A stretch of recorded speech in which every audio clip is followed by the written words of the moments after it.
Welcome to Naresh academy UPSC APPSC group 1 and 2 related Delhi current affairs March 13, 2024 prelims practice ప్రశ్నలు.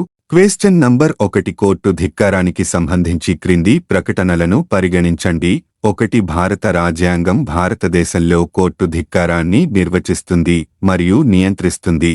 2. Court ఆదేశాలను ఉద్దేశపూర్వకంగా ధిక్కరించడం ధిక్కారం కింద శిక్షకు కారణం. 3. కోర్టు కేసును న్యాయమైన మరియు ఖచ్చితమైన రిపోర్టింగ్ ఎప్పుడూ ధిక్కారంగా పరిగణించబడదు. కింది వాటిలో సరైనది ఏది? 1, 1 మరియు 2 మాత్రమే. 2, 2 మరియు 3 మాత్రమే. 3, 1 మరియు 3 మాత్రమే. 4, 1, 2 మరియు 3. జవాబు 2. వివరణ. స్టేట్మెంట్ 1 తప్పు. భారత రాజ్యాంగం ఏ విధమైన కోర్టు ధిక్కారాన్ని, పౌర ధిక్కారం లేదా క్రిమినల్ ధిక్కారం నిర్వచించలేదు. స్టేట్మెంట్ 2 సరైనది. కోర్టు ఆదేశాలను ఉద్దేశపూర్వకంగా ధిక్కరించడం ధిక్కారం కింద శిక్షకు కారణం. స్టేట్మెంట్ 3 సరైనది. కోర్టు కేసును న్యాయమైన మరియు ఖచ్చితమైన రిపోర్టింగ్ ఎప్పుడూ ధిక్కారంగా పరిగణించబడదు. నోట్. రాజ్యాంగంలోని ఆర్టికల్ 129 మరియు ఆర్టికల్ 215 కోర్టు ధిక్కారానికి పాల్పడినందుకు శిక్షించేందుకు సుప్రీంకోర్టు మరియు హైకోర్టులకు అధికారం కల్పిస్తాయి. ఈ కాన్సెప్ట్ వార్తల్లో ఎందుకు ఉంది? ఎన్నికల బాండ్ల వివరాలను ప్రకటించేందుకు జూన్ 30 వరకు అదనపు సమయం ఇవ్వాలంటూ State Bank of India (SBI) దాఖలు చేసిన పిటిషన్ను సుప్రీంకోర్టు కొట్టివేసింది. మంగళవారం సాయంత్రం బ్యాంకు పని వేళలు ముగిసేలోపు మొత్తం వివరాలను ఎన్నికల సంఘానికి సమర్పించాలని స్పష్టం చేసింది. SBI నుంచి వచ్చిన సమాచారాన్ని ఈ నెల 15వ తేదీ సాయంత్రం 5 గంటల్లోపు అధికారిక వెబ్సైట్లో ఉంచాలని ఎన్నికల సంఘాన్ని కూడా ఆదేశించింది. SBI పిటిషన్పై సోమవారం ప్రధాన న్యాయమూర్తి justice D Y. Chandrachud, justice Sanjiv Khanna, justice B R. Gavai, justice J B. Pardiwala, justice Manoj మిశ్రలతో కూడిన 5 సభ్యుల రాజ్యాంగ ధర్మాసనం విచారణ జరిపింది. ఈ సందర్భంగా SBI తీరుపై ధర్మాసనం తీవ్ర అసహనం వ్యక్తం చేసింది. న్యాయస్థానం అడిగిన సమాచారం అందుబాటులో ఉన్న ఎన్నికల సంఘానికి సమర్పించకపోవడాన్ని తప్పుపట్టింది. ప్రస్తుతానికి SBIపై దాఖలైన కోర్టు ధిక్కరణ పిటిషన్లపై ఎలాంటి చర్యలు తీసుకోబోమని, తాము జారీ చేసిన ఉత్తర్వుల్లోని కాలావధులను పాటించకుండా వాటిని ఉద్దేశపూర్వకంగా ఉల్లంఘించడానికి ప్రయత్నిస్తే మాత్రం కోర్టు ధిక్కరణ చర్యలు తప్పవని హెచ్చరించింది. క్వశ్చన్ నంబర్ 2 భారతదేశంలో multiple independently targetable reentry vehicle MIRV సాంకేతికతతో అగ్ని-5కి సంబంధించి క్రింది ప్రకటనలను పరిగణించండి. 1. అగ్ని అనేది సాంప్రదాయ వార్హెడ్లను మోసుకెళ్లగల సామర్థ్యం ఉన్న స్వల్పశ్రేణి బాలిస్టిక్ క్షిపణి. 2. MIRV multiple independently targetable reentry vehicle సాంకేతికత ఒకే అగ్ని-5 క్షిపణిని వేరు లక్ష్యాలకు బహుళ అణు వార్హెడ్లను అందించడానికి అనుమతిస్తుంది. 3. అగ్ని-5 multiple independently targetable reentry vehicle MIRV అభివృద్ధి భారతదేశ నిరోధక సామర్థ్యాలను బలపరుస్తుంది. కింది వాటిలో సరైనవి ఏవి? 1, 1 మాత్రమే. 2, 2 మరియు 3 మాత్రమే. 3, 1 మరియు 3 మాత్రమే. 4 పైవేవి కాదు. జవాబు 2. వివరణ. స్టేట్మెంట్ 1 తప్పు. అగ్ని-5 అనేది సాంప్రదాయ వార్హెడ్లను మోసుకెళ్లగల సామర్థ్యం ఉన్న స్వల్ప శ్రేణి బాలిస్టిక్ క్షిపణి కాదు. దీర్ఘకాలిక పరిధి. అగ్ని-5 అనేది DRDOచే అభివృద్ధి చేయబడిన ఖండాంతర శ్రేణి బాలిస్టిక్ క్షిపణి ICBM. ఇది ఉపరితలం నుండి ఉపరితల క్షిపణుల అగ్ని సిరీస్లో ఒక భాగం.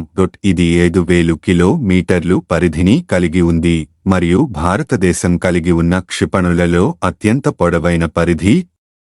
ఇది 1,000 కిలోల న్యూక్లియర్ వార్హెడ్ను మోసుకెళ్లగలదు. స్టేట్మెంట్ 2 సరైనది. Multiple independently targetable reentry vehicle MIRV సాంకేతికత ఒకే క్షిపణిని బహుళ వార్హెడ్లను మోహరించడానికి అనుమతిస్తుంది. ఏకకాలంలో బహుళ స్థానాలను లక్ష్యంగా చేసుకోవడం ద్వారా దాని వ్యూహాత్మక ప్రభావాన్ని పెంచుతుంది. స్టేట్మెంట్ 3 సరైనది. Agni 5 multiple independently targetable reentry vehicle MIRV అభివృద్ధి భారతదేశ నిరోధక సామర్థ్యాలను బలపరుస్తుంది. ఈ కాన్సెప్ట్ వార్తల్లో ఎందుకు ఉంది? Defence research and development organisation DRDO multiple independently targetable reentry vehicle MIRV టెక్నాలజీతో స్వదేశీంగా అభివృద్ధి చేసిన అగ్ని 5 క్షిపణి యొక్క మొదటి విజయవంతమైన విమాన పరీక్షను నిర్వహించింది. మిషన్ దివ్యాస్త్ర పేరుతో విమాన పరీక్షను ఒడిశాలోని డాక్టర్ APJ అబ్దుల్ కలాం ద్వీపం నుంచి నిర్వహించారు. వివిధ టెలిమెట్రీ మరియు రాడార్ స్టేషన్లు బహుళ రీఎంట్రీ వాహనాలను ట్రాక్ చేసి పర్యవేక్షించాయి.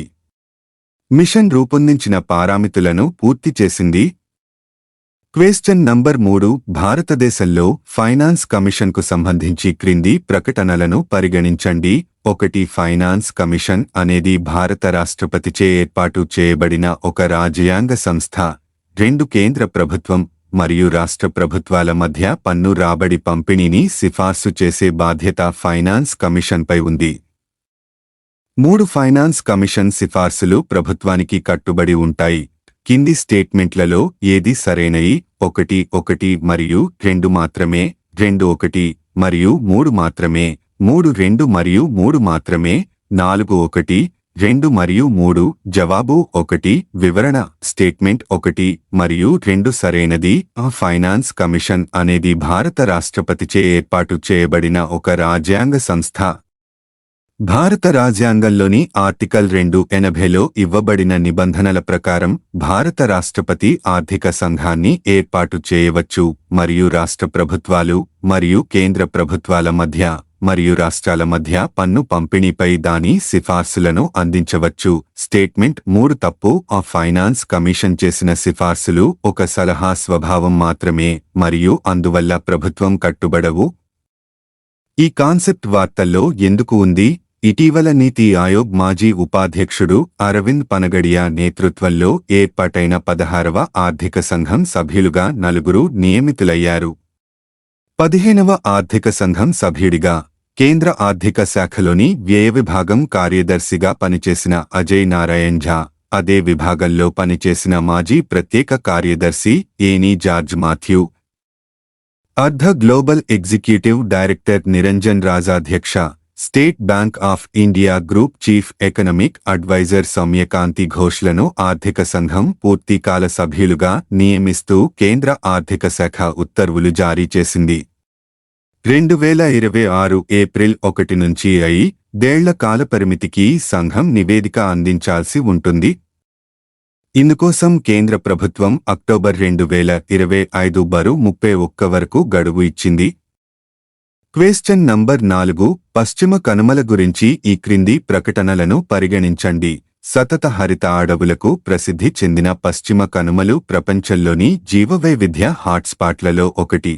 పశ్చిమ కనుమలు భారతదేశంలోని పశ్చిమ తీరంలో విస్తరించి ఉన్నాయి మరియు గుజరాత్, మహారాష్ట్ర, గోవా, కర్ణాటక, కేరళ మరియు తమిళనాడు వంటి రాష్ట్రాలను కవర్ చేస్తాయి. నీలగిరి కొండలు పశ్చిమ కనుమలలో ఒక భాగం. కింది స్టేట్మెంట్లలో ఏది సరైనది? 1 మరియు 2 మాత్రమే, 2 మరియు 3 మాత్రమే, 1 మరియు 3 మాత్రమే, 1 2 మరియు 3. సమాధానం 4. వివరణ 3 స్టేట్మెంట్ సరైనవి. పశ్చిమ కనుమలు భారతదేశంలోని పశ్చిమ తీరం వెంబడి సమాంతరంగా గుజరాత్ నుండి మొదలై తమిళనాడులో మహారాష్ట్ర, గోవా, కర్ణాటక మరియు కేరళ రాష్ట్రాలను కప్పి ఉంచే పర్వత శ్రేణి. ఘాట్లను తరచుగా గ్రేట్ ఎస్కార్ప్మెంట్ ఆఫ్ ఇండియా అని పిలుస్తారు మరియు యునెస్కో ప్రపంచ వారసత్వ ప్రదేశం కూడా. పశ్చిమ కనుమలు హిమాలయ పర్వతాల కంటే పురాతనమైనది. జీవ వైవిధ్యం యొక్క ప్రపంచంలోని 8 హాటెస్ట్ హాట్స్పాట్లలో ఒకటిగా గుర్తించబడింది. నీలగిరి పర్వతాలు భారతదేశంలోని వాయువ్య తమిళనాడు, దక్షిణ కర్ణాటక మరియు తూర్పు కేరళలోని పశ్చిమ కనుమలలో భాగంగా ఉన్నాయి. ఇవి 3 రాష్ట్రాల ట్రైజంక్షన్ వద్ద ఉన్నాయి మరియు పశ్చిమ కనుమలను తూర్పు కనుమలతో కలుపుతాయి. క్వశ్చన్ నంబర్ 5 భారతదేశ చరిత్రలో ఆగస్టు 8, 1942 ప్రస్తావనతో కింది ప్రకటనలలో ఏది సరైనది? క్విట్ ఇండియా తీర్మానాన్ని ఏఐసిసి ఆమోదించింది. వైస్రాయ్ ఎగ్జిక్యూటివ్ కౌన్సిల్ మరింత మంది భారతీయులను చేర్చడానికి విస్తరించబడింది. 7 ప్రావిన్సుల్లో కాంగ్రెస్ మంత్రిత్వ శాఖలు రాజీనామా చేశాయి. రెండవ ప్రపంచ యుద్ధం ముగిసిన తర్వాత క్రిప్స్ పూర్తి డొమినియన్ హోదాతో ఇండియన్ యూనియన్ను ప్రతిపాదించాడు. జవాబు 1. వివరణ 8 ఆగస్టు 1942న బొంబాయిలో జరిగిన అఖిల భారత కాంగ్రెస్ కమిటీ సమావేశంలో మోహన్ దాస్ కరంచంద్ గాంధీ క్విట్ ఇండియా ఉద్యమాన్ని ప్రారంభించారు. మరుసటి రోజు గాంధీ, నెహ్రూ మరియు భారత జాతీయ కాంగ్రెస్ యొక్క అనేక ఇతర నాయకులను బ్రిటిష్ ప్రభుత్వం అరెస్టు చేసింది. 5. క్వశ్చన్ నంబర్ 6 కేంద్ర ప్రభుత్వం 2024లో ఎంతమందికి భారతరత్న పురస్కారాన్ని ప్రకటించింది? జవాబు 2024లో మొత్తంగా 5గురికి, ఆడ్వాణి మినహా అందరికీ మరణానంతరం ఈ పురస్కారాన్ని ప్రకటించారు. వివరణ వ్యవసాయ శాస్త్రవేత్త ఎంఎస్ స్వామినాథన్తో పాటు మాజీ ప్రధానులు పివి నరసింహారావు, చౌదరి చరణ్ సింగ్లకు భారతరత్న ప్రదానం చేస్తున్నట్లు ఫిబ్రవరి 9న ప్రధాని నరేంద్ర మోదీ ప్రకటించారు. అంతకుముందు రాజకీయవేత్త మరియు బీహార్ మాజీ ముఖ్యమంత్రి కర్పూరి ఠాకూర్ మరియు రాజకీయవేత్త మరియు మాజీ ఉప ప్రధానమంత్రి లాల్ కృష్ణ అద్వానీలకు భారతదేశ అత్యున్నత పౌర పురస్కారాన్ని ప్రదానం చేస్తున్నట్లు ప్రకటించారు. ఈ సంవత్సరం 5గురు గ్రహీతలు 1999లో ప్రదానం చేసిన 4గురిని అధిగమించారు. ఒకే సంవత్సరంలో అత్యధిక సంఖ్యలో భారతరత్నలు ప్రదానం చేశారు. 1. కర్పూరి ఠాకూర్, మరణానంతరం బీహార్ మాజీ ముఖ్యమంత్రి మరియు సుప్రసిద్ధ సోషలిస్ట్ నాయకుడు మరణానంతరం భారతరత్నతో సత్కరించబడతారు. జన్ నాయక్, ప్రజానాయకుడు గా ప్రసిద్ధి చెందిన ఠాకూర్ ఈ ప్రతిష్టాత్మక అవార్డును 49వ గ్రహీత అవుతారు. 2. లాల్ కృష్ణ అద్వానీ, భారతీయ జనతా పార్టీ ప్రముఖుడు మరియు మాజీ ఉప ప్రధానమంత్రి. 1980లో పార్టీ స్థాపించినప్పటి నుండి దానితో అనుబంధం కలిగి ఉన్నారు. ఇది కాకుండా అటల్ బిహారీ వాజ్పేయి నాయకత్వంలో అద్వానీ హోం మంత్రిగా మరియు ఉప ప్రధానమంత్రిగా కూడా పనిచేశారు. 1999 నుండి 2004 వరకు ఫిబ్రవరి 3, 2024న అద్వానీకి భారతదేశ అత్యున్నత పౌర పురస్కారం ఇవ్వబడుతుందని ప్రస్తుత పీఎం నరేంద్ర మోడీ వెల్లడించారు. 3. పివి నరసింహారావు ఉమ్మడి వరంగల్ జిల్లా నర్సంపేట మండలం లక్నేపల్లి గ్రామంలో జూన్ 1921-28న జన్మించారు. రాజీవ్ గాంధీ హత్య తర్వాత జూన్ 1991-21న పివి భారత ప్రధానిగా బాధ్యతలు స్వీకరించారు. ఈయన కాలంలోనే దేశంలో ఆర్థిక సంస్కరణలు మొదలయ్యాయి. ఈయన 2004 డిసెంబరు 23న మరణించారు. 4. చౌధరీ చరణ్ సింగ్ 1902 డిసెంబరు 23న ఉత్తరప్రదేశ్లో హాపుడు సమీపంలోని నూరులో జన్మించారు. యూపీలో మొట్టమొదటి కాంగ్రెసేతర ముఖ్యమంత్రిగా ఏప్రిల్ 1967 3న బాధ్యతలు చేపట్టారు. ఇందిరాగాంధీ మద్దతుతో 1979 జూలై 28న ప్రధానమంత్రిగా బాధ్యతలు చేపట్టారు. 1980 జనవరి 14 వరకు ఆ పదవిలో కొనసాగారు. మే 1987 29న కన్నుమూశారు. MS Swaminathan, Mankombu Sambasivan Swaminathan 1125 August 7న తమిళనాడులోని కుంభకోణంలో జన్మించారు. వాజ్పేయి ప్రభుత్వ హయాంలో ఆయన సారథ్యంలోనే national commission on farmers (NCF) ఏర్పాటైంది. స్వామినాథన్ తన సుదీర్ఘ ప్రస్థానంలో కేంద్ర వ్యవసాయ శాఖ ప్రధాన కార్యదర్శి సహా పలు కీలక పదవుల్లో పనిచేశారు. రామన్ మెగసెసే, ఇందిరాగాంధీ శాంతి బహుమతి సహా అనేక పురస్కారాలు అందుకున్నారు. ఈయన 2023 సెప్టెంబరు 28న మరణించారు. గత 10 ఏళ్లలో 12 మందికి భారతరత్న దక్కింది. దీంతో ఇప్పటివరకు ఈ పురస్కారానికి ఎంపికైన వారి సంఖ్య మొత్తంగా 53కు చేరింది. క్వెశ్చన్ నంబర్ 7 రోడ్డు ప్రమాదాలను వాటి వల్ల సంభవించే మరణాల సంఖ్యను తగ్గించడమే లక్ష్యంగా ఇటీవల ఏ రాష్ట్ర ప్రభుత్వం సడక్ సురక్ష ఫోర్స్ ఎస్ఎస్ఎఫ్ కార్యక్రమాన్ని ప్రారంభించింది? జవాబు పంజాబ్. వివరణ జలంధర్లోని పంజాబ్ ఆర్మ్డ్ పోలీస్ పిఎపి ప్రధాన కార్యాలయంలో జరిగిన కార్యక్రమంలో పంజాబ్ ముఖ్యమంత్రి భగవంత్ మాన్ సడక్ సురక్ష ఫోర్స్ ఎస్ఎస్ఎఫ్ ని ప్రారంభించారు. దేశంలోనే ఇలాంటి దళం ఇదే తొలిసారి. పంజాబ్లోని 5500 మీల జాతీయ రహదారులు మరియు రాష్ట్ర రహదారుల నెట్వర్క్లో 1600 మంది బలగాలను మోహరిస్తారు.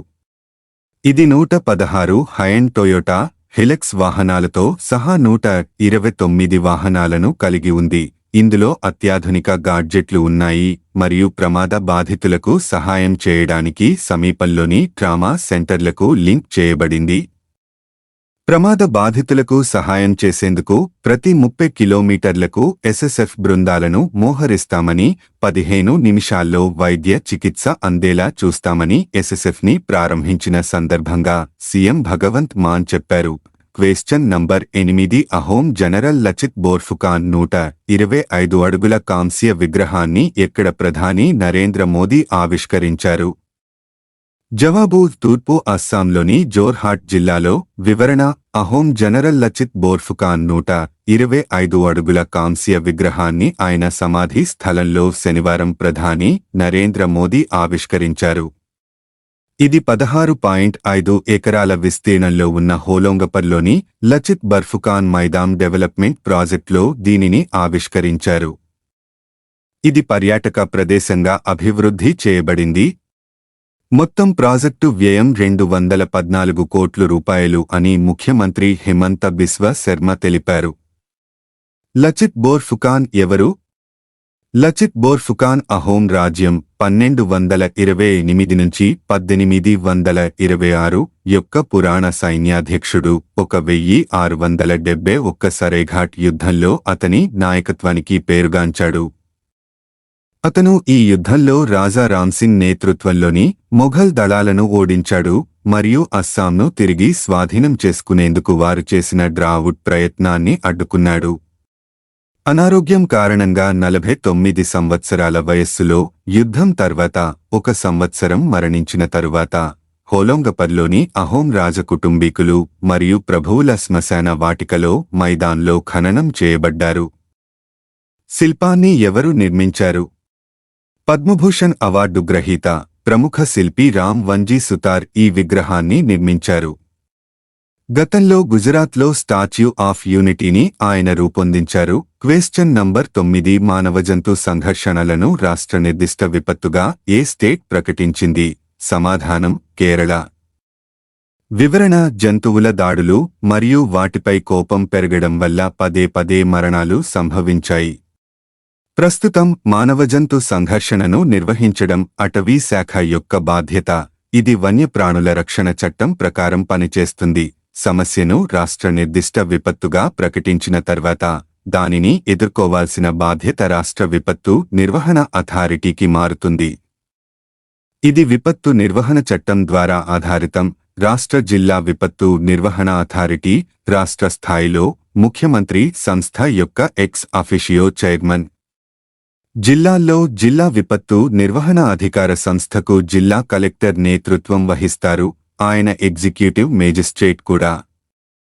మార్పు అవసరం నీడ్ ఫోర్ ద చేంజ్. ఒక సమస్యను రాష్ట్ర నిర్దిష్ట విపత్తు లేదా జాతీయ విపత్తుగా ప్రకటించిన తర్వాత విపత్తు నిర్వహణ అధికారం అన్ని ఇతర నిబంధనలను అధిగమించి త్వరిత నిర్ణయాలు మరియు చర్యలను తీసుకోవచ్చు. అలాగే జిల్లా కలెక్టర్లు జిల్లా విపత్తుల సంస్థ చైర్మన్ హోదాలో నేరుగా జోక్యం చేసుకోవచ్చు. ఇతర రాష్ట్ర నిర్దిష్ట విపత్తులు అదర్ స్టేట్ స్పెసిఫిక్ డిజాస్టర్స్ 2015లో ఒడిశా పాముకాటును రాష్ట్ర నిర్దిష్ట విపత్తుగా ప్రకటించింది. 2020లో కేరళ కోవిడ్ని రాష్ట్ర నిర్దిష్ట విపత్తుగా ప్రకటించింది. అంతేకాకుండా వేడి తరంగాలు వడదెబ్బ మరియు వడదెబ్బలు 2019లో ప్రకటించబడ్డాయి. మానవ వన్యప్రాణుల సంఘర్షణ హ్యూమన్ వైల్డ్ లైఫ్ కాన్ఫ్లిక్ట్.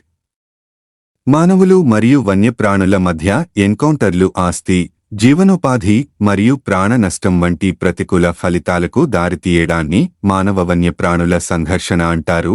మానవ జంతు సంఘర్షణకు కారణాలు కారకాలు reasons factors causing human animal conflict పట్టణీకరణ అభివృద్ధి రక్షిత ప్రాంతాలు లేకపోవడం జనాభా పెరుగుదల అటవీ నిర్మూలన వ్యవసాయ విస్తరణ వాతావరణ మార్పు ఎకో టూరిజంలో పెరుగుదల అడవి పందులు మరియు నెమళ్లు వంటి ఫలవంతమైన పెంపకందారుల జనాభాలో గణనీయమైన పెరుగుదల.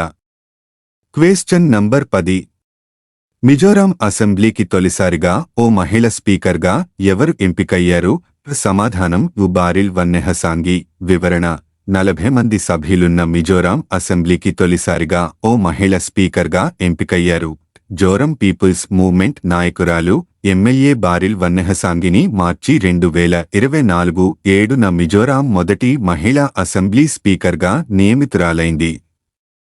ఇటీవల జరిగిన మిజోరాం అసెంబ్లీ ఎన్నికల్లో 3 మహిళలు శాసనసభ్యులుగా ఎన్నికయ్యారు. వీరిలో జోరం పీపుల్స్ మూవ్మెంట్కి చెందిన వన్నెహసాంగి ఒకరు. మిజో నేషనల్ ఫ్రంట్ అభ్యర్థి ఎఫ్ లాల్నన్మావియాపై ఆమె 9370 ఓట్ల తేడాతో గెలుపొందారు. రాష్ట్రంలోనే అత్యంత పిన్న వయస్కురాలైన ఎమ్మెల్యేగా కూడా 32 ఏళ్ల బారిల్ వన్నెహసాంగి చరిత్ర సృష్టించారు. రాజకీయ రంగంలోకి అడుగు పెట్టకముందు వన్నెహసాంగి ఐజ్వాల్ మున్సిపల్ కార్పొరేషన్లో కార్పొరేటర్గా పనిచేశారు. మేఘాలయ రాజధాని షిల్లాంగ్లోని నార్త్ ఈస్టర్న్ హిల్ యూనివర్సిటీ నుంచి ఆర్ట్స్ మాస్టర్స్ డిగ్రీ చేసిన ఆమె టెలివిజన్ యాంకర్గా పనిచేశారు. Thank you for watching this video. Please subscribe my YouTube channel @narash academy 5509.